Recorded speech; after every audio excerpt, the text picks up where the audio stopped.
నేను ఒకటే గుర్తు చేస్తున్నా, రేవంత్ రెడ్డి చక్రవర్తివి కాదు, నువ్వేమి రాజువు కాదు, నువ్వేమి పెద్ద నియంతవు కాదు. నీలాంటి వాళ్ళు చాలామంది వచ్చిండ్రు, చాలా మంది వస్తారు ఇంకా భవిష్యత్తులో. ఒకటి మాత్రం పక్కా, పేదవాళ్లతోని ఎస్సీ ఎస్టీ బీసీలు చిన్న సన్నకారు రైతులు ఉన్న మొత్తం భూమిని నేను గుంజుకుంటా, ఏమన్నా చేస్తా, నేను కొడంగల్ మాత్రం మా అల్లునికి ఫార్మా కంపెనీ పెట్టిస్తా అంటే ఇది తెలంగాణ సమాజం మాత్రం తప్పకుండా తిరగబడుతుంది. ఇలా కొడంగల్ మరలబడ్డది, రేపు తెలంగాణ మొత్తం మరలబడుతుంది. నీకు బాగా ఉన్నది, ఏదో కుట్ర అని చెప్పాలి, ఏందో జరిగిందని చెప్పాలి, జైల్లో పెట్టాలి. మా పట్నం నరేందర్ రెడ్డిని కూడా జైల్లో పెట్టిండు. సరే, రాజకీయ నాయకులను మమ్మల్ని జైల్లో పెడితే పెట్టినావు, మేము చూసుకుంటాం. ఎందుకంటే నిన్ను ఏం చేయాలో రేపు మేము అధికారంలోకి వచ్చినాక మాకు కూడా తెలుసు, మేమేం వదిలిపెట్టాం. కానీ ఒకటి మాత్రం పక్కా, ఇవాళ ఈ 21 మందిని ఎవరినైతే నువ్వు జైల్లో పెట్టినావో వాళ్ళ కుటుంబాలు, వాళ్ళ ఉసురు నీకు నీ పార్టీకి తప్పకుండా తాకుతుంది. ఏ పేద ప్రజల ఓట్లతోనైతే కొడంగల్లో గెలిచినవో, ఏ పేద ప్రజలకైతే 420 హామీలు ఇచ్చి 6 గ్యారంటీలు 100 రోజులని నమ్మబలికి అఫిడవిట్లలో సంతకం పెట్టి గెలిచినవో, ఇలా వాళ్ళ ఉసురు పోసుకుంటున్నావు చూడు, తప్పకుండా వాళ్ళ ఉసురు నీకు తాకుతుంది. నేను ఒకటే మాట చెప్తా ఉన్నా, ఆ కుటుంబాలన్నిటికి కూడా మీకు మొత్తంగా బీఆర్ఎస్ అండగా ఉంటుంది. తప్పకుండా 21 కుటుంబాలను మిమ్మల్ని బయటికి తీసుకొచ్చేదాకా బెయిల్ మీద న్యాయ పోరాటం మేమే చేస్తాం. రాఘవేంద్ర యాదవ్ అనే తమ్ముడికి నేను చెప్పిన, తమ్ముడు నా ఉద్యోగం ఏమవుతుంది అన్నా అని అడిగిండు. నీ ఉద్యోగం ఏం కాదు, రేవంత్ రెడ్డి మెడలు వంచైనా సరే నీ ఉద్యోగం అవసరమైతే సుప్రీంకోర్టు దాకా కొట్లాడతాం, నీ ఉద్యోగం పోనీయం తమ్ముడు అని చెప్పిన. అట్లాగే మిగతా తమ్ముళ్ళు కూడా ఎవరైతే భయపడుతున్నారో, ఇవాళ తిరుపతి రెడ్డి దౌర్జన్యాలకు, పోలీసు వాళ్ళ దురాగతాలకు భయపడుతున్నారో వాళ్ళకు కూడా నేను విజ్ఞప్తి చేస్తా ఉన్నా, మిమ్మల్ని ఇంతకంటే పీకేదేం లేదు. ఇప్పటికే కేసులు పెట్టిండ్రు, అటెంప్ట్ మర్డర్ కేసు పెట్టిండ్రు, ఇక జైలు అనేది తెచ్చి పెట్టిండ్రు. ఇంతకంటే మీకేం పీకేదేం లేదు, ఇంకా ఉరి శిక్ష వేసేదైతే లేదు. ఆడ జరిగిన దాన్ని ఏదో దానికి మసిపూసి మారేడికాయ చేసి పెద్దగా చేసే ప్రయత్నం చేసి తన అసమర్థతను, తన చేతగాంతనాన్ని, తన చేవలేనితనాన్ని ఇవాళ రేవంత్ రెడ్డి కప్పిపుచ్చుకునే ప్రయత్నం చేస్తూ ఉన్నాడు. ధైర్యంగా ఉండండి, ప్రజాస్వామ్యబద్ధంగా కొట్లాడదాం. 60-70 లక్షల ఎకరం విలువ చేసే భూమిని 10 లక్షలకి అడ్డికి పావుషేరు గుంజుకుంటానంటే తప్పకుండా మీకు అండగా మేముంటాం. న్యాయస్థానాల్లో కూడా మీకు అండగా మేము నిలబడతాం.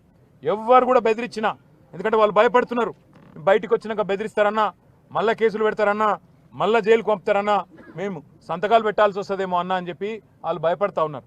వాళ్ళకి మేము అదే చెప్తా ఉన్నాం. బయట ఉండే ఇక్కడ సంగారెడ్డిలో కూడా మొన్న న్యాల్కల్లో ఇక్కడ కూడా మొన్న ఆందోళన జరిగింది.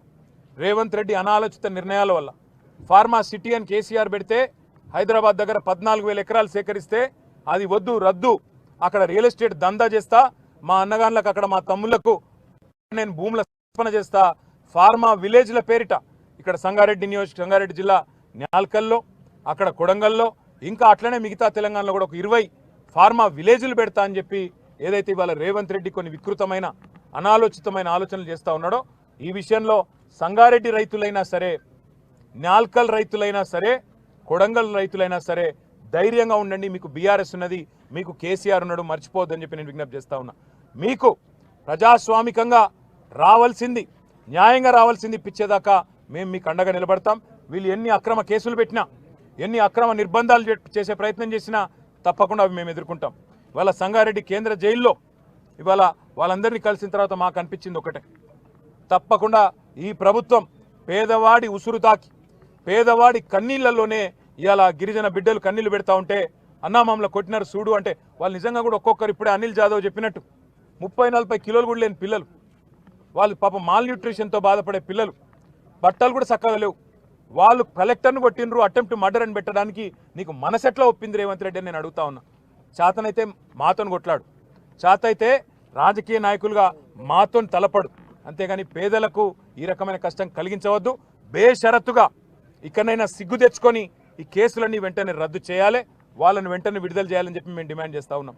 దాంతోపాటు ఇంకా రాష్ట్ర వ్యాప్తంగా ఫార్మా విలేజ్ల పేరిట సంగారెడ్డిలో కావచ్చు, ఇంకొకడ కావచ్చు, ఏదైతే ఇవాళ పేదల నోళ్లు కొట్టే ప్రయత్నం జరుగుతుందో తప్పకుండా అక్కడ కూడా బీఆర్ఎస్ పార్టీ పేదలకు అండగా ఉంటుంది, రైతులకు అండగా ఉంటుంది అనే మాట కూడా మీకు చెప్తూ, ఆ కుటుంబాలన్నిటికి కూడా మేము బయట కూడా మా అక్క కూడా ఇప్పుడే చెప్పింది, ఒక ప్రెగ్నెంట్ అమ్మాయి ఉంది అందులో జ్యోతి అని, రేపు సత్యవతి రాథోడ్ గారు స్వయంగా ఆ అమ్మాయిని హాస్పిటల్ కూడా తీసుకొని పోతా ఉన్నారు. ఇది బీఆర్ఎస్ పార్టీ యొక్క మానవత్వం.